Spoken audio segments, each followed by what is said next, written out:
All right, I'll begin with a word of prayer. Dearly Father, we thank you for this day. Again, Lord, we thank you for your grace and mercy for us, which you give to us so freely, even though we don't deserve it. We thank you, Lord, that you're such an awesome God. I just pray that you'd help us to understand the material and that we would glorify you, Lord, when we do. In your name I pray, Lord Jesus. Amen. So you guys had a question about the homework. Is that correct? Which one? You have, Michelle has a question? 12 and 13 of homework. The last one. Let me see if I can find it. It's the one with words, right? It has.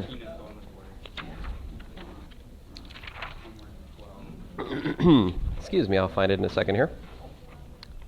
Oh.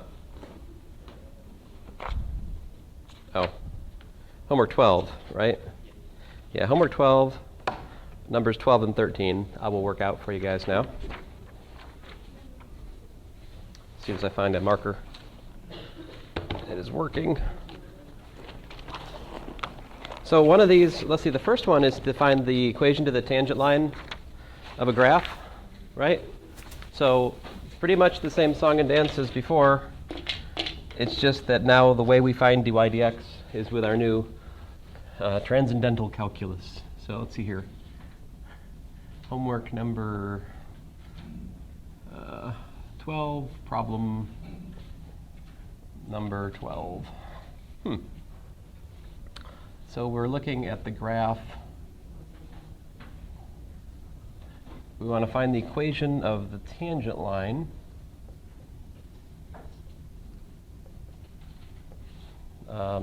at the point 2 comma natural log of 4 to the graph.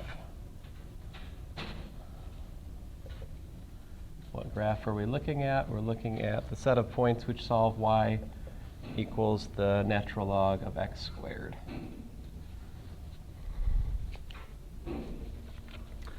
Okay, so what do we get? dy dx is what?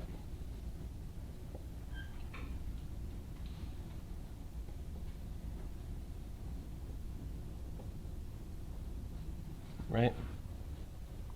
I mean, you could use the properties of log. I know, whatever, let's get to it. It's 2x divided by x squared, right? So, of course, that simplifies to 2 divided by x. What is it? Oh, okay. So now we want to find what is dy dx at the point 2 comma ln of 4. That gives me a slope, let's say m, or let me just say y prime of 2 equals to what? 2 over 2 is 1, right? So therefore, y is equal to, so what we do is y of 2 plus y prime of 2 times x minus 2. Now this would, just like we did before, y equals, f of a plus f prime of a times x minus a from before, right? But now we have, I'm just using the notation y equals f. That's all. Okay, so let me put my parenthetical comment in green. So there's some. So let's see here. What does that actually plug in the name? What we have here? We just have y. What's y of 2? Well, y of 2 is natural log of 4, right? Plus what? What's y prime of 2? 1 times what? Times x minus 2.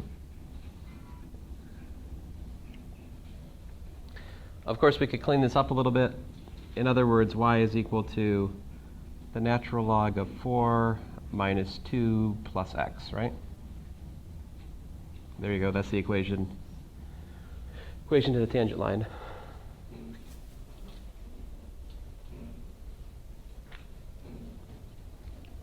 Any questions about that?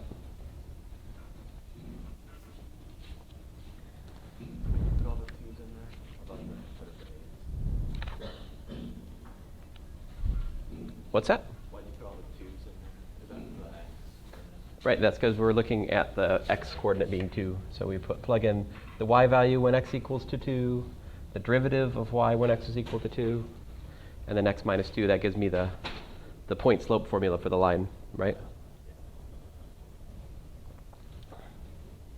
Oh man, I thought this was going to be more exciting. Like, I was hoping this example would be something like this. X e to the y equals to this, 7. Find tangent line at, 7, 0. That would have been more fun. Yeah, let's do this example. That could get annoying.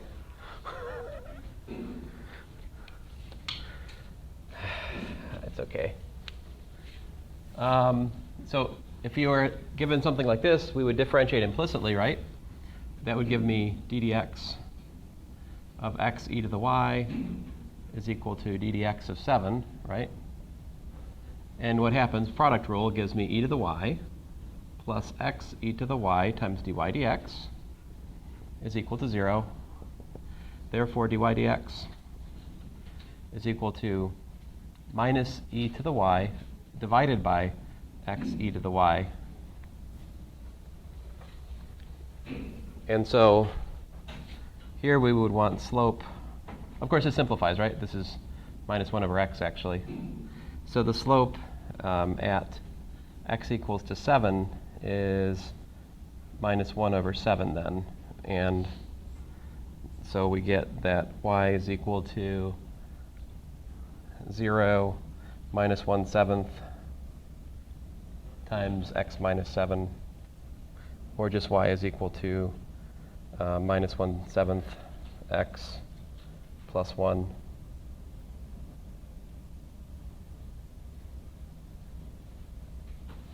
Sorry, I don't believe that.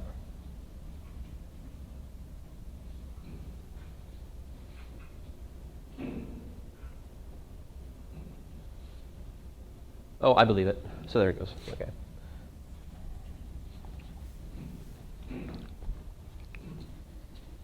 So all I'm trying to say is we did these problems to find tangent lines to equations before, right? Where we had to differentiate the equation with respect to x implicitly. Solve for dy dx. That gave us the slope to the tangent line. And then we plug in the point we're interested in. We may have to plug in both x and y, but it's the same as was in the start of the course. Just thankfully now we're not at least taking limits, right? Did you guys miss limits? Don't worry, there will be at least one on the final. So if you miss it, I will bring it back. No? You'd be fine if you never saw one again? Nah. It might be educational malpractice for me to do that, so I better not, but at least I can't promise it. It might happen, but I can't promise it. All right, number 13. Let's see here. Number 13 is the other one you guys wanted to see. Homework 12. Number 13. I got to write some words here. Garland Mills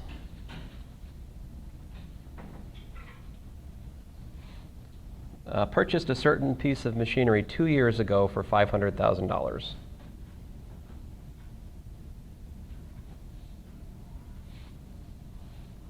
Purchased a machine 2 years ago for $500,000. All right. The machine's present value is now worth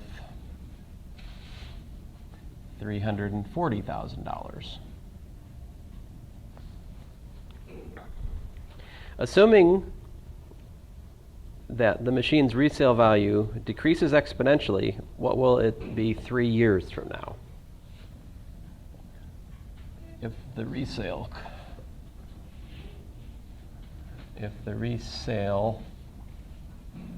value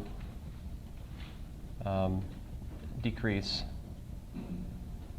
is exponential, what is the value 3 years from now. All right.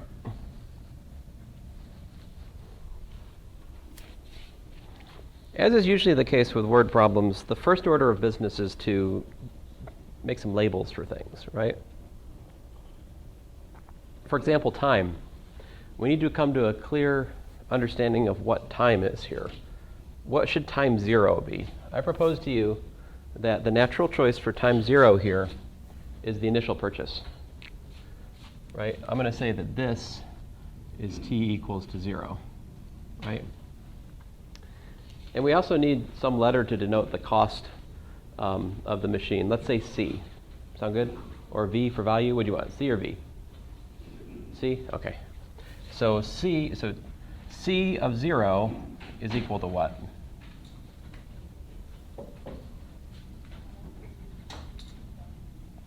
Yes, $500,000.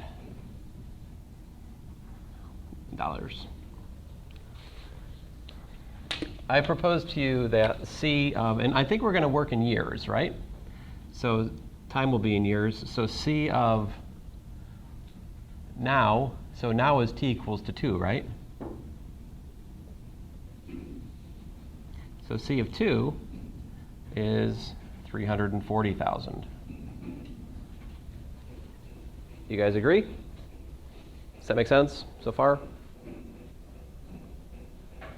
What should C, now what's 3 years from now? What time is that? T equals to 2 plus 3, right? It's 5. So C of 5, that's the question. What is that? What is the value, right? Our goal is to find the cost at 5 years, assuming an exponential decay as described here. Okay, so the decrease is exponential. What's that tell us about the, what does that mean? This business. That suggests to me that C as a function of time is equal to the initial cost times e to the, let's say, minus RT. As time goes to infinity, what is its cost or its resale value? If R is positive, e to the minus positive. So it's like it goes to e to the minus infinity, which is 0, right? So the value of it goes to 0 as time goes to infinity. The cost starts out at C naught, right? You see why I call that C naught? You can easily check for this formula that C of 0 is equal to C naught, right? Okay, so let's put it together. We have C of t is equal to, well, identify that 500,000 is C naught, right? So I've got 500,000 e to the minus RT. Now, I don't know what R is yet. R is to be determined, right? And now, how can we determine what R is? We have another piece of information here, right? We have C of 2 is 340,000. So I just plug in time 2. I get 340,000 is equal to 500,000 e to the minus R times 2, or 2R. But I can solve that, right? I can solve that. I can find R. So this says that 34 divided by 50 is equal to e to the minus 2R, dividing by, 10,000 or whatever. So the natural log of 34 over 50 is equal to minus 2R. Therefore, R is equal to minus 1/2 the natural log of 34 over 50.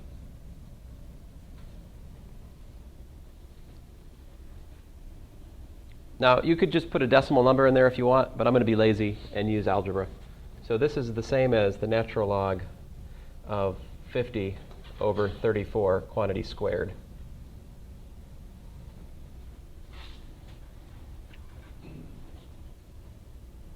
Oh, wait a minute. Scratch that. Square root.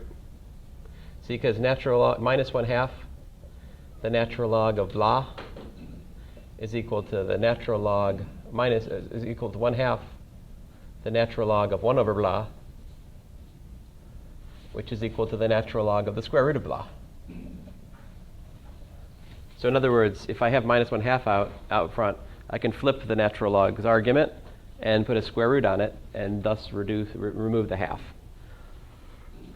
So with that in mind, I get the following formula. C of t is equal to 500,000 e to the minus r, which is what? Minus the natural log of the square root of, oh, see, now I regret. Oh, well. Minus the natural log of the square root of 50 over 34 times t, which is what? That's 500,000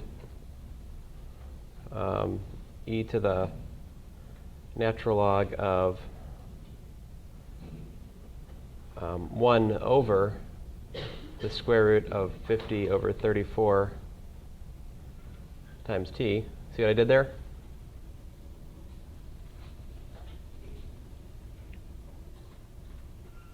Oh, sorry, still wrong. Oops. Hey, hey.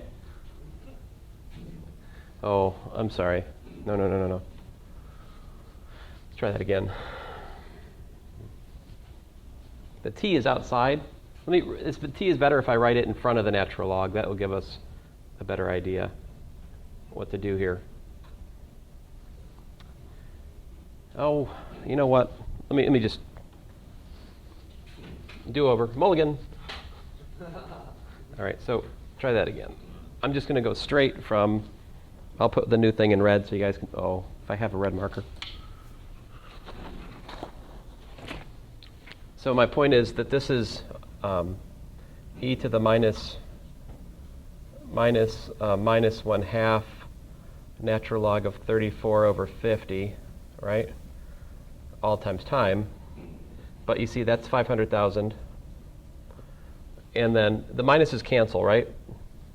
And so you have t divided by 2 natural log of 34 over 50. The exponential of that, right?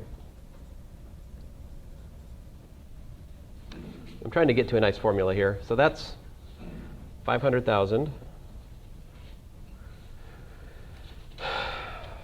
e to the natural log of 34 over 50 to the what power? To the t over 2 power. See, so I use the power property for the log to bring that inside. Now why would I do that? It's so I can rewrite the formula simply as follows. 500,000, and then it's really 34 over 50 to the t over 2 power, which is kind of a nice formula for this, right? But all right, let me just stop my playing with the formula for a second here and just do the problem here. This is probably how you guys should do it. Let me do it this way. So natural log 34 divided by, I mean, if you can do these kinds of manipulations, you can do it without a calculator, that's true. But, well, this is approximately 0.193, right? So with that, you could just get to the following formula. C of t equals 500,000 e to the minus 0.0. There's a minus in, I put a minus here too, right? So that's why there's a minus here. Minus 0.93 t. So there's the resale value at time t. Now how do I find what's the answer to the question then? Just plug in what? Right, so I have C of 5 equals 500,000 e to the minus 0.193 times 5, which is what?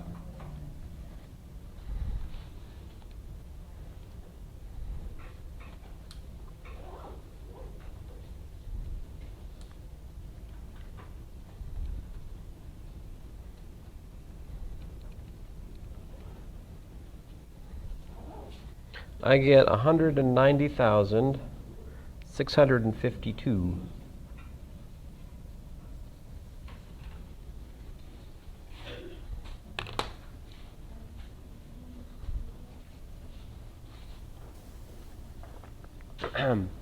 Let me just retrace our steps here for a minute.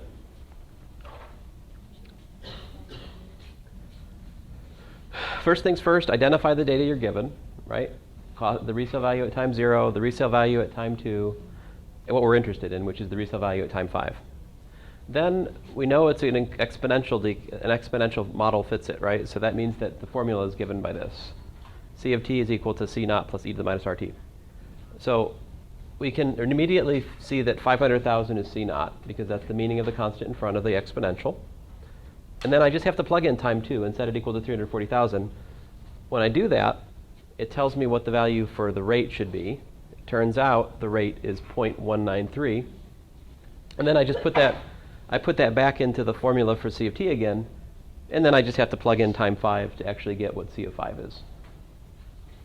Now, what I'm about to put in a big green bubble, this right here is me trying to solve the problem without a calculator, okay? So you can ignore that if you want to, whatever. I mean, it's not bad for you to not ignore it. See, what this happens here is this is really the same as 500,000 times the square root of 34 over 50 to the t power, right? So to get the answer with this formula, all I have to do is 500,000 square root of 34 over 50. And what's t? What t am I interested in? C of 5. So this to the 5th power, that's another way to get the answer. Let me check it for a second, see if I have, make sure I haven't made a mistake. Square root of 34 divided by 50. I'll take that, raise it to the 5th power. This gives, so this factor here works out to about 0.381. And so again, you get 190,652.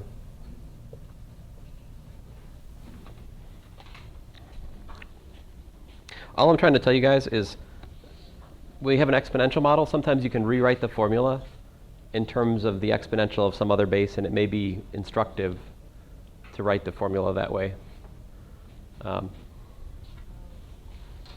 So.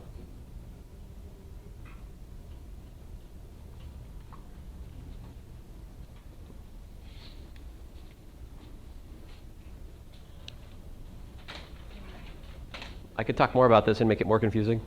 I think I'm going to stop, though. Yep. Can we go over 6?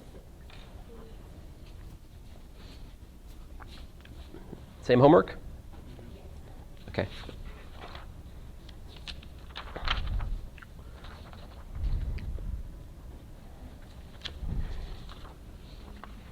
The percentage of alcohol in a person's bloodstream after T hours of drinking 8 fluid ounces of whiskey is given by the function below. Oh my goodness, what is this problem? What have I assigned? Oh, this is about the dangers of drinking. That's right. All right, so let's see here. So number 6 of homework 12, we have A of T, which is the percentage of alcohol, right?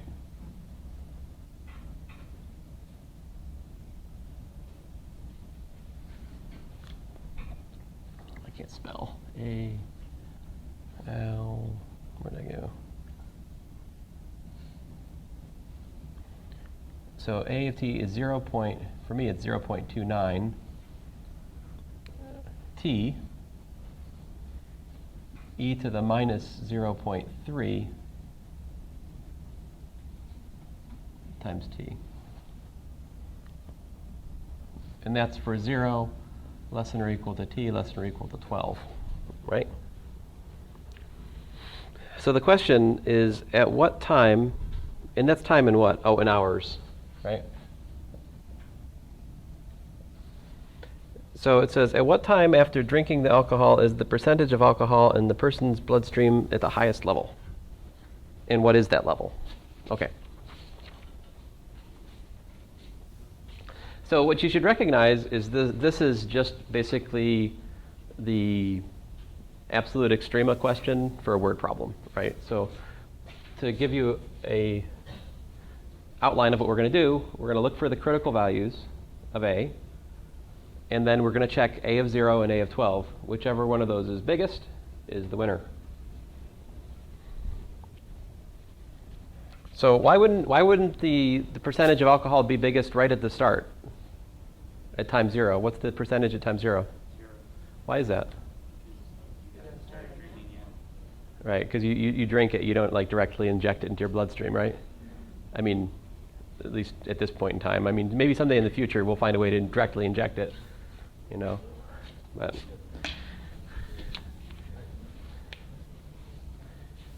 so dA dt is what? 0.29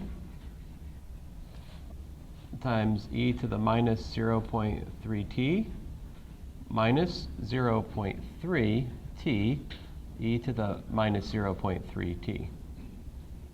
What did I do just there? Yeah, the product rule. And so we can factor out the exponential e to the minus 0.3t, and then that's 1 minus 0.3 times t. So if this is equal to 0, what are the possible solutions? This is non-zero, right? So if this product is going to be 0, it must be that this must be 0. In other words, 1 minus 0.3t has to be equal to 0, which gives me that 1 is equal to 0.3t, which tells me that t is equal to 1 over 0.3, which is, 10/3. Thank you.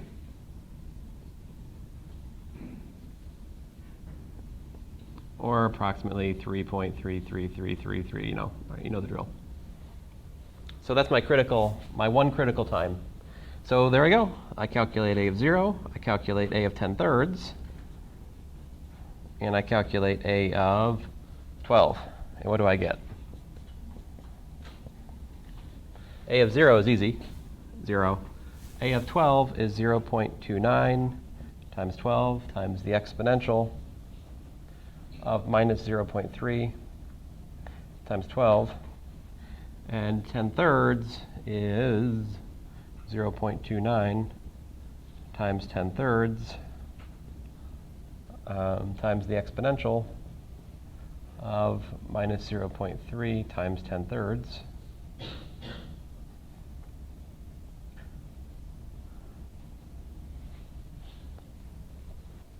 And so we have to calculate these things. What do we get?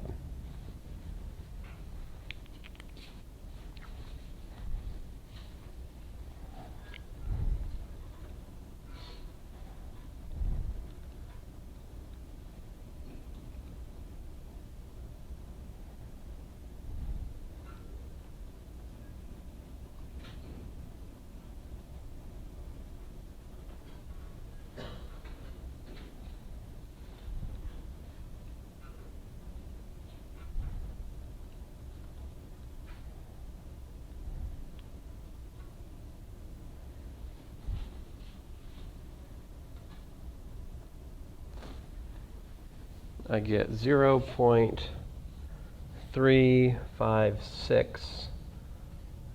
Of course, that's in percent, right? For the critical time 10/3, or in other words, at about 3.33 hours, right?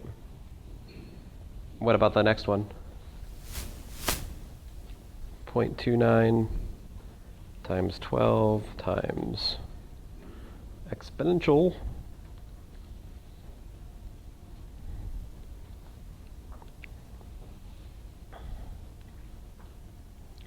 I get 0.0951. So there you have it. The maximum percentage of alcohol in the bloodstream happens in this model at 3.33 hours, and the percentage is 0.356. So probably shouldn't be driving. I guess the moral of the story here is, if you're going to drink and drive, what you need to do is like drink it, get in your car and go home as fast as you can, but don't linger, because it's gonna raise, right, and then you'll be in trouble. So, no, this is bad advice? Oh, okay. I don't know, I just drink root beer. Let's see here.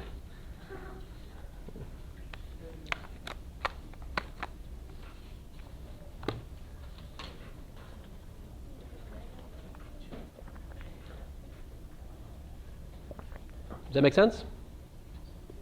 Who asked the question? Who was it who asked the question?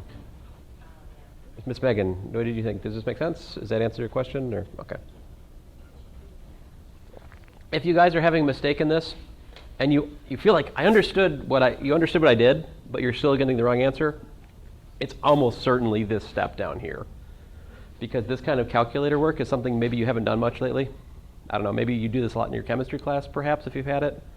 But it does take a certain amount of being careful to get these numbers actually right, punching them into a calculator, a handheld calculator, right? So if you have to doubt yourself on any step, I would say it's this one. Personal experience, anyway. Okay, so anyway, next question. Any questions? All right, so just so you know, I think today we're done with homework questions for now. I'm going to go on to the next topic. But next week and the rest of the semester, if you've got a question that goes back to like week 1 homework or week 2 homework, week 3 homework, that's all fair game. We have a little bit of time. I'll try to take a little bit of time each day to answer any review questions you have. So that way we can kind of build in a review for the final as we're going on here. The final will be here before you know it. And I've opened all the old homeworks up. So if there's something you're still stuck on, you want to go back to it, modulo those economics problems, you will not make me do those. I will refuse.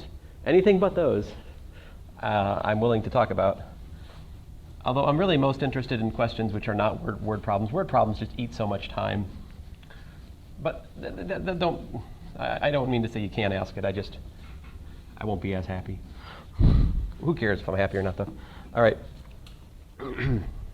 So what's our next topic?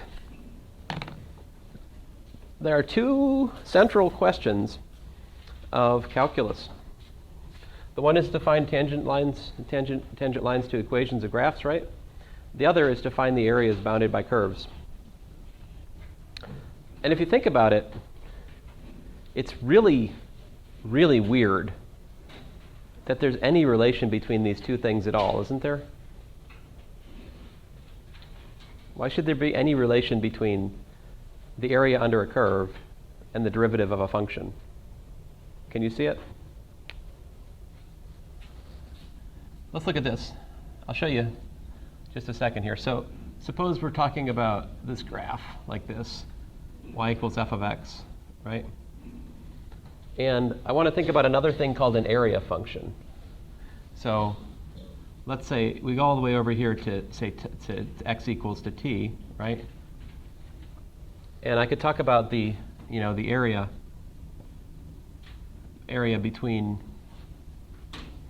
y equals f of x and y equals 0, say from x equals 0 to x equals to t, I can just call this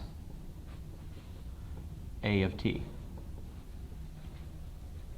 Right? So if I was to be so foolish as to try to sketch it, or shade it. I mean, shading is kind of sketchy on a whiteboard. Anyway, like this, right? Here would be A of t would be the area that's shaded in green. See that? You guys know what area is, right? You could imagine taking a bunch of little strips of paper and pasting them in there, and then if you have the area of each strip being a certain value, you could take the number of strips and add them up, and that would give you the net area. Like, you could think about this being the floor to some restaurant or something, right? You could just count the number of tiles in that region, and that would give you an estimate of the area. It's provided you knew the area of each subtile, right? That's our notion of area. length times width at its base, but then we take refinements to get areas of more interesting things. Well, what happens if you go just a little bit further out, right? What happens if you go, say, over here to, say, x is equal to t plus a little change in t, right? Go along the graph a little bit more, like that. So you add just a little bit more area, right? Include this region here too. So the area of all of this together, we give us t plus change in t, right? Or you could say just the red area would be this minus this, right?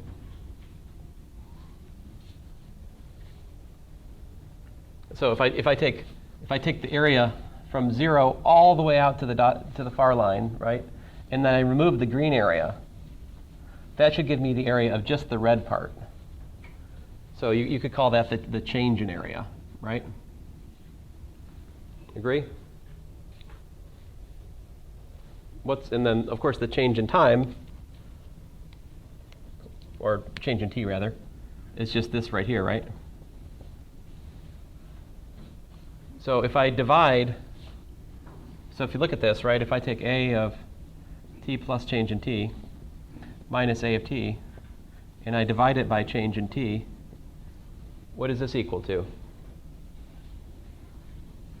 If I take the limit as change in t goes to 0, what is this?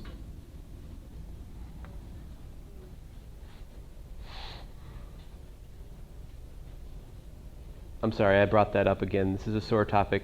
I know it's been a while, but I will remind you. This is a derivative, written in terms of the area. So this is the derivative of the area function with respect to t, right?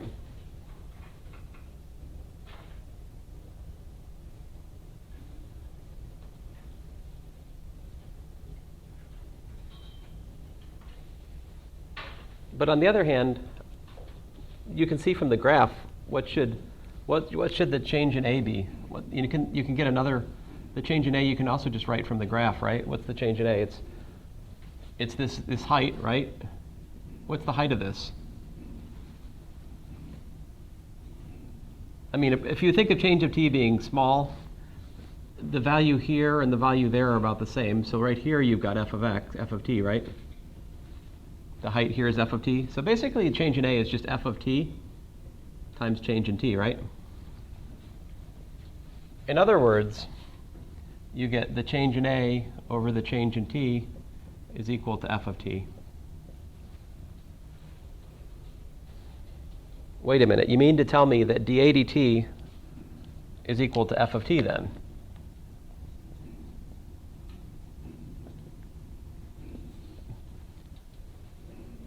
So this is the relation between area functions and derivatives. The derivative of the area function turns out to be equal to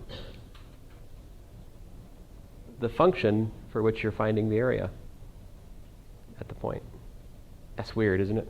Wait, you said the derivative of the area is actually the derivative of the function that you're finding the area from? Right, we're finding the area under f of t.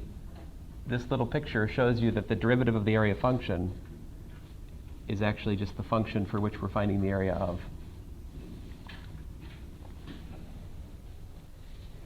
So what that means, and we don't really come, this is not on your test, all right? So what I'm telling you right now is really for after the next test, in part. I'm just trying to motivate why we're doing what we're about to do, which is actually simpler than this.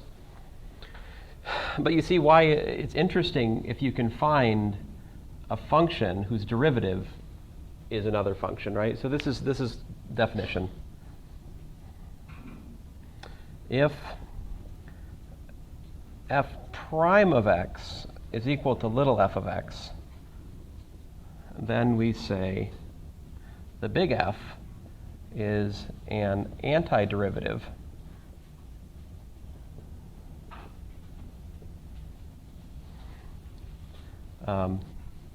of f.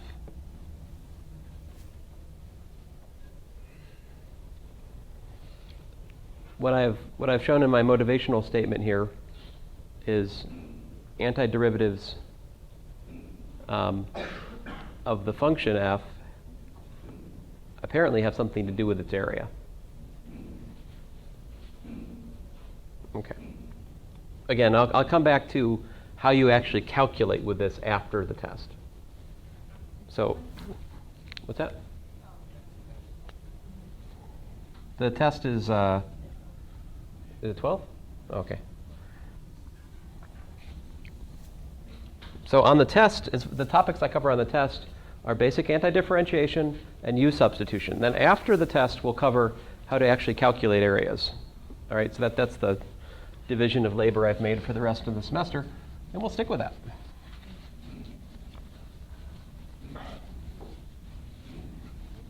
I mean, I make a course planner for a reason, mostly to follow it.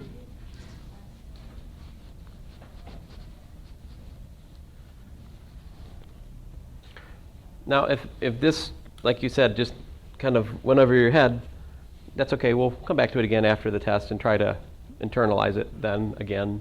I'll draw the picture again. We'll think about it again. But for now, I'm going to talk about something a little bit more mechanical, which is the process of antidifferentiation.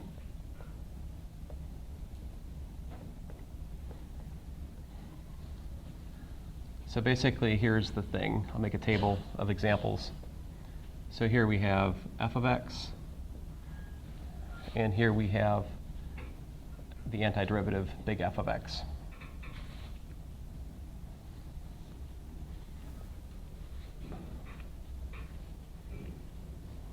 I don't really need anything else over here. Sorry. So let's start out with something simple. 1.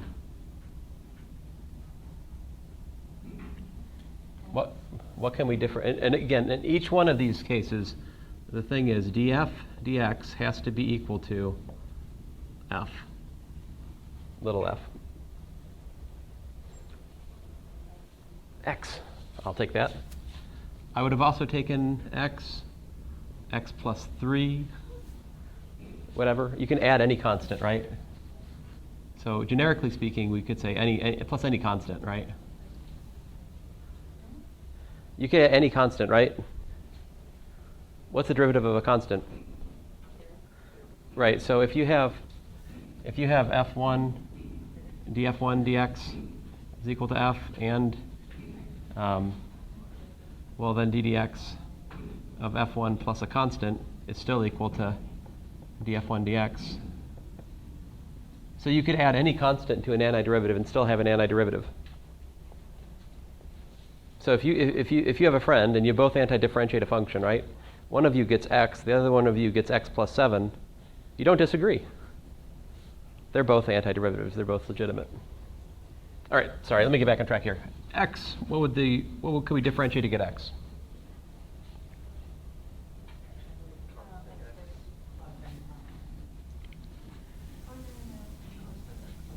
If I want to differentiate something and get back to x, what do I have to, what can I differentiate to get x? Mm-mm. Yeah, 1/2 x squared is the winner.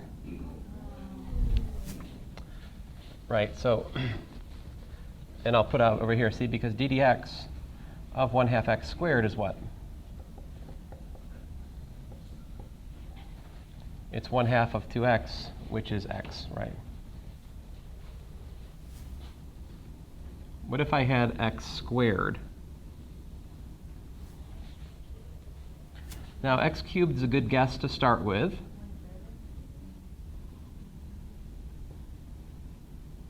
And you see why you need 1/3 is because this gives you 3x squared, right? So to compensate for the 3, we have to divide by 3. So yes, 1/3 x cubed. So antidifferentiation of a power function adds 1 power. We go from the 0th power to the 1st power, from the 1st power to the 2nd power, from the 2nd power to the 3rd power, from the 3rd power to the 1/4 x to the 4th, right? Starting to see how this goes.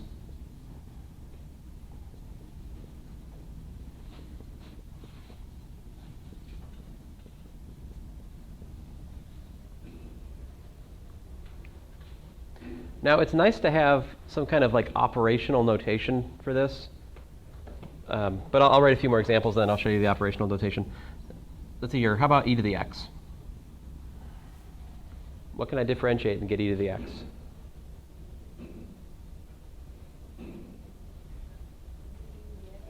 Yeah, it's e to the x again. E to the x is kind of messed up, isn't it? Yeah. What about e to the minus x, though?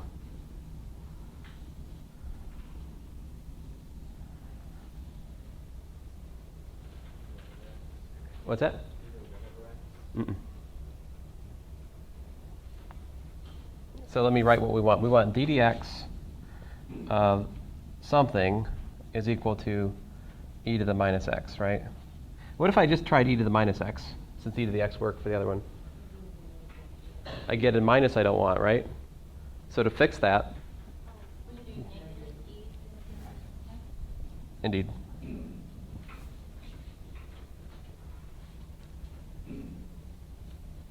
Let's see here. How about the square root of x?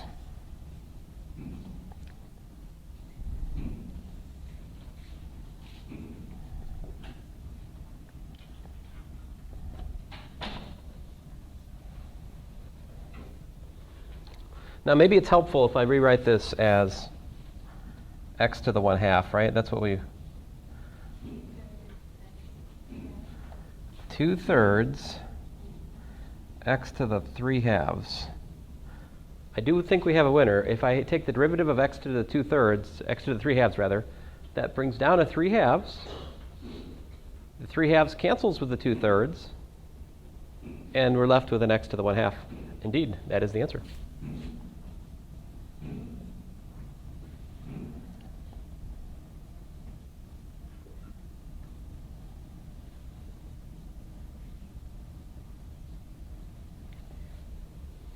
Okay, so listen, guys. There's a nice notation, because I know the use of the letter f and the letter f to mean two different things.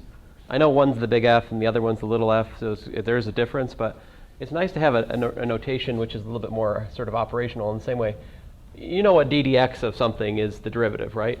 So the thing to do is this: the integral of little f of x dx is denoted big F of x.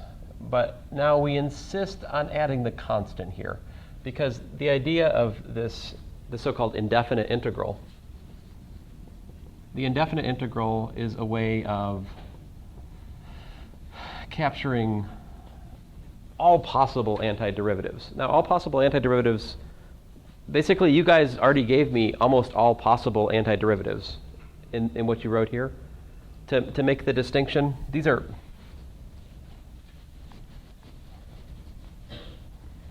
So just, what would the difference be between integral of f of x dx? So here's the difference, guys. An antiderivative is a function. It's a specific function, all right? So I wouldn't put the c here. These are all just functions, right?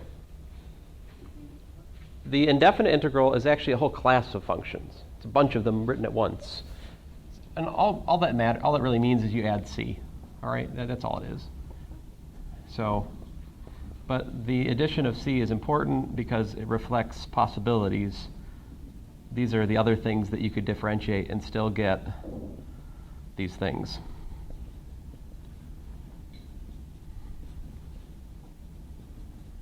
So long story short, I have to put plus c if I'm asked to find the indefinite integral of something. Now you might say, well, does it really matter to add c? It does. I'll show you why in just a second, but let me just try to bring together all these examples we just did. Basically, they fall into two categories. The one was that the integral of x to the n dx was equal to what?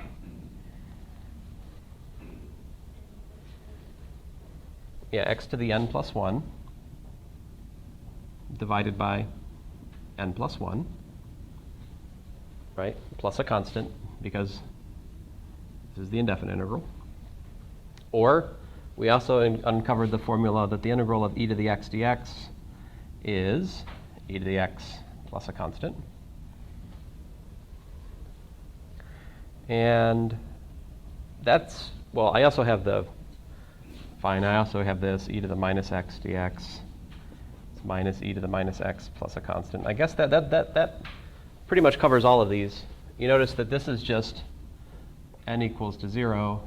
This is n equals to 1, n equals to 2, n equals to 3 in those. Hey, wait a minute, there's something weird. Look at that formula. What's the oddball case? For the antiderivative of a power function, what's the weird case? When does this formula not make sense? What's that? Yeah, this is for n not equal to minus 1, so that begs a question, right? What's the integral of 1 over x dx? That's apparently a special case. In other words, what can I differentiate and get back get back 1 over x? I'm about to tell you the answer.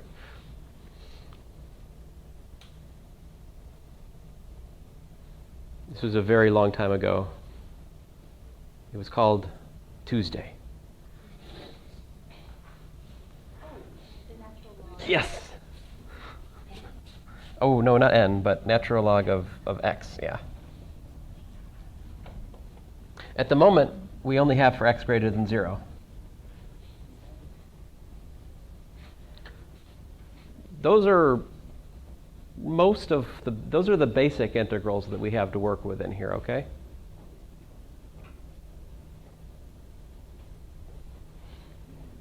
There's a difference between integration and differentiation. And here's the basic difference.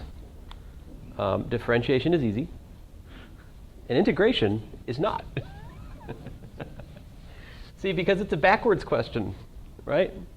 We're asking the question, what can I differentiate to get back that? So what if I asked you, integrate x squared e to the x dx?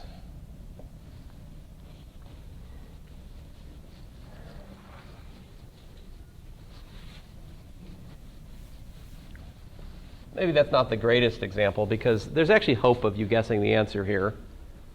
In other words, the question would be d dx, you'd have to say d dx of something, let's call it y, is equal to x squared e to the x. How do you see what that is? Just from guessing. I don't guess you do. What's that? If you can give me the answer, I'd be very impressed.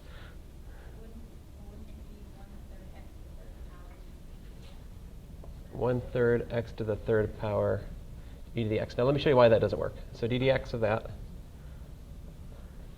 It's good that you said that. I wanted to show you why that doesn't work because there's something you're tempted to do, but you got to remember product rule. Oh, that's right. And the product rule is the troublemaker here.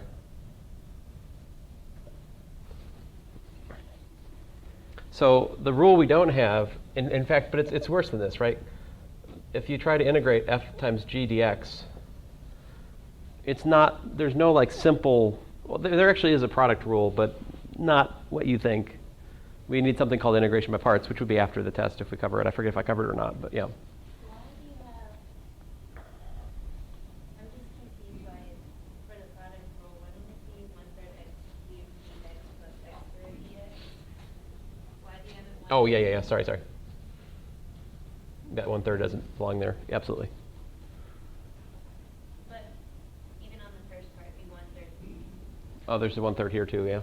I just don't get how the first part is 1/3 3x squared. Where did you get that? If I differentiate the 3x cubed, I get 3x squared.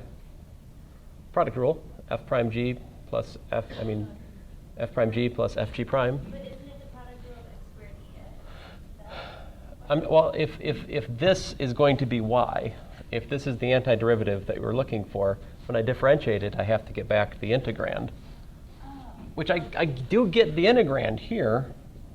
I'm sorry, I thought we were just trying to find the product rule of x squared dx. I mean, I can show you how to find this. Here, let me show you. Do we have a couple minutes? We have a couple minutes, don't we? We got a couple minutes. So that was a good attempt, but you can kind of see that actually motivates what I'm about to do. So you see that doing that kind of got you what you wanted, but not quite. You got this extra piece that's not belonging. This is what you wanted, right? If you think about it, a good guess would be something like this. Ax squared plus bx plus c times e to the x. If you guessed that for your answer, then you could figure it out. See, what you need then is dx of the answer is equal to what? So we could try to choose values for a, b, and c which made it the antiderivative. If my guess is generous enough, there will be an answer. If it's not, we'll come up with nonsensical equations. Let's find out what happens. Oh, I'm sorry. What am I missing? My e to the x. That's important.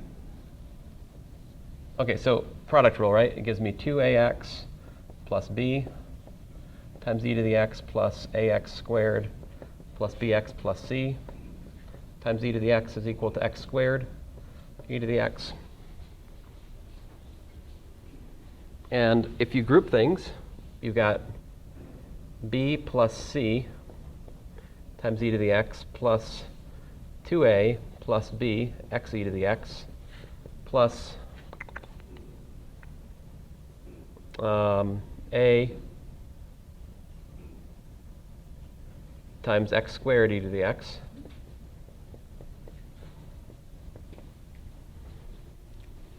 Fun fact, if you have an equation like this, you can equate coefficients of the exponential, the x times the exponential, and the x squared times the exponential. So like this single equation gives me 3 equations.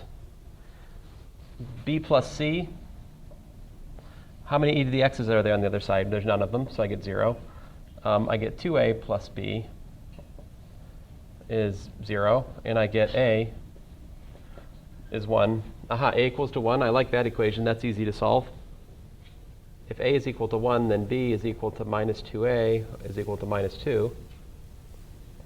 So a and b are down. And c then is minus b, which is equal to 2.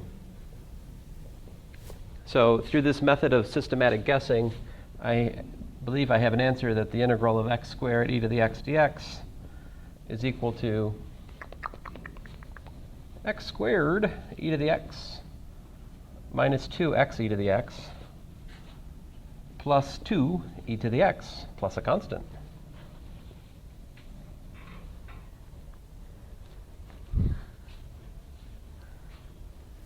So,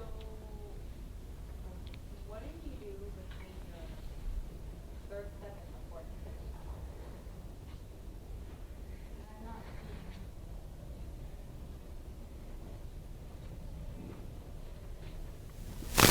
Are you talking about this?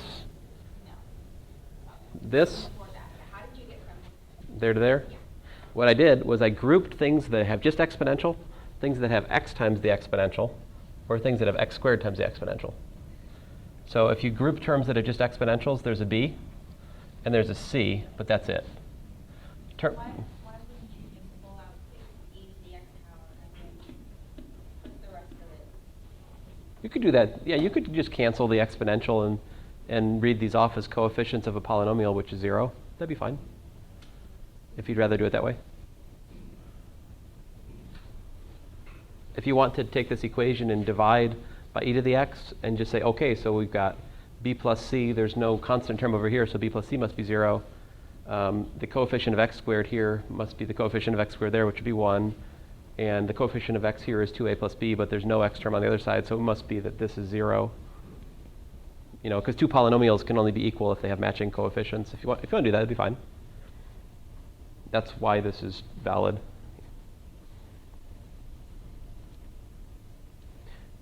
Don't worry, this is not really part of the canon